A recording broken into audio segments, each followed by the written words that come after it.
Hi అందరికీ welcome back to my channel మీకాస్ happy world. మన వీడియోస్ కనుక మీరు ఎవరైనా ఫస్ట్ టైం చూస్తున్నట్టయితే please like share and subscribe చేయడం అయితే అస్సలు మర్చిపోకండి.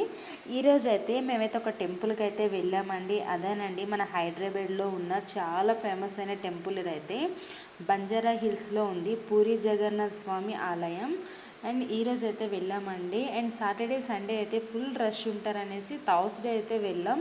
అండ్ టెంపుల్ అయితే బాగా ఖాళీగా ప్రశాంతంగా ఉంది. అండ్ మనకైతే స్టార్టింగ్ వచ్చేసి ఇట్లా వెళ్తే కాలు కడుక్కోవడానికి అయితే ఇక్కడైతే ఉందండి. అండ్ చెప్పులు అయితే బయట అయితే పెట్టేయచ్చు. అక్కడ ఒక ప్లేస్ అనేది కనిపిస్తుంది. దీనికి వచ్చేసి 2 ఎంట్రన్స్ అయితే మనకైతే ఉంటే ఫ్రంట్ ఒకటి బ్యాక్ అయితే ఉంటుంది. మేమైతే బ్యాక్ సైడ్ అయితే వచ్చామండి. అండ్ ఇక్కడ నుంచి వస్తేనే మనకైతే చాలా బెనిఫిట్. ఎందుకంటే ఎట్లయినా ముందు నుంచి వస్తే మళ్ళీ వెనక్కి వచ్చి మనం కాలు కడుక్కోవడానికి అయితే రావాలి కదా, అది ఇక్కడే ఉంది. అందుకనేసి ఇక్కడి నుంచి అయితే వెళ్ళిపోండి. అదైతే మనకి ఎగ్జిట్కి అయితే ఓకేనండి, బెటర్ అయితే ఉంటుంది. అండ్ లోపలైతే ఇలా ఉంటుంది. దీని టైమింగ్స్ వచ్చేసి మనకి 6 to 12 ఉంటుంది. అండ్ ఈవినింగ్ వచ్చేసి 5 to 10 PM వరకు అయితే ఉంటుంది. ఒకవేళ సాటర్డే సండే అయితే 1 hour ఎక్స్ట్రా అయితే ఉంటుంది, నో ప్రాబ్లం. అండ్ చూసారా మేమైతే ఎంట్రన్స్ అయితే ఇలా ఉంటుందండి. ఇంకా లోపలికి అయితే వెళ్తున్నాం. ఎంత బాగుందో అసలు టెంపుల్ అయితే. నాకైతే దీని గురించి అయితే అస్సలు తెలియదు. అండ్ మా హస్బెండ్ అయితే దీని గురించి అసలు ఏముంది అంటే చాలా విషయాలు అయితే చెప్పారు. అండ్ దీని గురించి అయితే ఇప్పుడు ఏంటో తెలుసుకుందాం. ఇక అసలు జగన్నాథ స్వామి అంటే లార్డ్ మహావిష్ణువు అని అర్థం అండి. ఇది వచ్చేసి మనకి ఒరిజినల్ టెంపుల్ అనేది ఒడిస్సాలో అయితే ఉంటుంది. ఇది అక్కడ చాలా ఫేమస్. అది చూసి ఇక్కడైతే కట్టడం అయితే జరిగింది. అండ్ అక్కడ ఎలాగ అన్నీ పాటిస్తారో ఇక్కడ కూడా అవే పద్ధతులు అయితే పాటిస్తారు వీళ్ళైతే.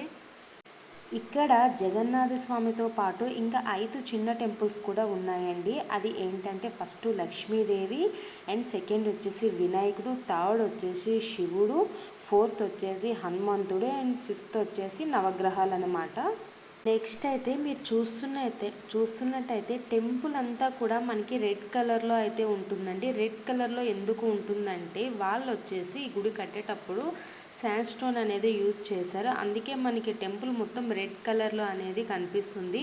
అండ్ ఇది వచ్చేసి ఈవినింగ్ టైంలో అయితే మనకి 5 నుంచి 6 వరకు వస్తే కనుక కొంచెం లైటింగ్స్తో చాలా బాగుంటుంది, ఫొటోస్కి బాగుంటుంది. అలాగే ఫస్ట్ టైం వచ్చిన వాళ్ళకి కూడా చూడటానికైతే చాలా ఎగ్జైట్మెంట్తో అయితే మాత్రం ఉంటుందండి. ఇంకా మేము వెళ్ళేసరికి ఫుల్ వర్షం అయితే స్టార్ట్ అయిపోయింది.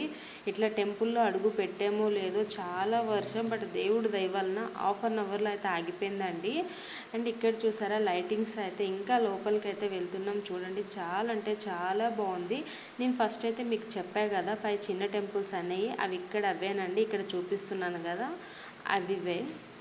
నెక్స్ట్ అయితే ఇక్కడ నేను అక్కడికి వెళ్ళిన తర్వాత తెలుసుకున్న విషయం ఏంటంటే ఇక్కడ జూలైలో రథయాత్ర అనేది చాలా బాగా ఫేమస్ అంటండి. ఆ విషయం నాకు కూడా తెలియదు.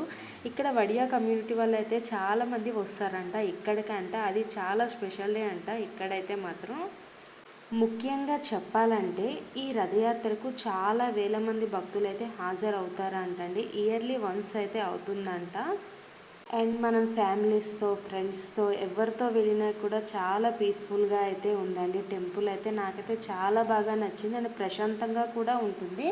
అండ్ వీకెండ్స్లో అయితే మాత్రం కొంచెం క్రౌడ్ అయితే ఉంటారండి. ఇక్కడ స్టోన్ చూసారా ఎలా ఉందో కదా. ఇది అయితే ఎండకైతే బాబోయ్ కాళ్ళు అయితే కాలిపోతాయి నాకు తెలిసి. అందుకే మనం కొంచెం 6 to 10 లోపు వెళ్ళడం మంచిది మార్నింగ్ టైంలో. అదే ఈవినింగ్ అయితే కొంచెం 5, 6 టైంలో ఆ టైంలో అయితే వస్తే బెటర్. అండ్ ఇక్కడ వచ్చేసి మేము ఫొటోస్ ఎక్కడ దిగితే బాగుంటుంది అనేసి చూస్తున్నాం లైటింగ్స్ కోసం. నేనైతే మొత్తం వీడియో అయితే తీస్తున్నా. అండ్ ఎవరైనా చూడని వాళ్ళు ఉంటే చూడండి. ఒకవేళ మన హైదరాబాద్లో ఉంటే కనుక వెళ్ళండి. అండ్ టెంపుల్ అయితే చాలా నీట్గా మెయింటెనెన్స్ అయితే చేస్తున్నారండి. నిజంగా చాలా అంటే చాలా నీట్గా ఉంది.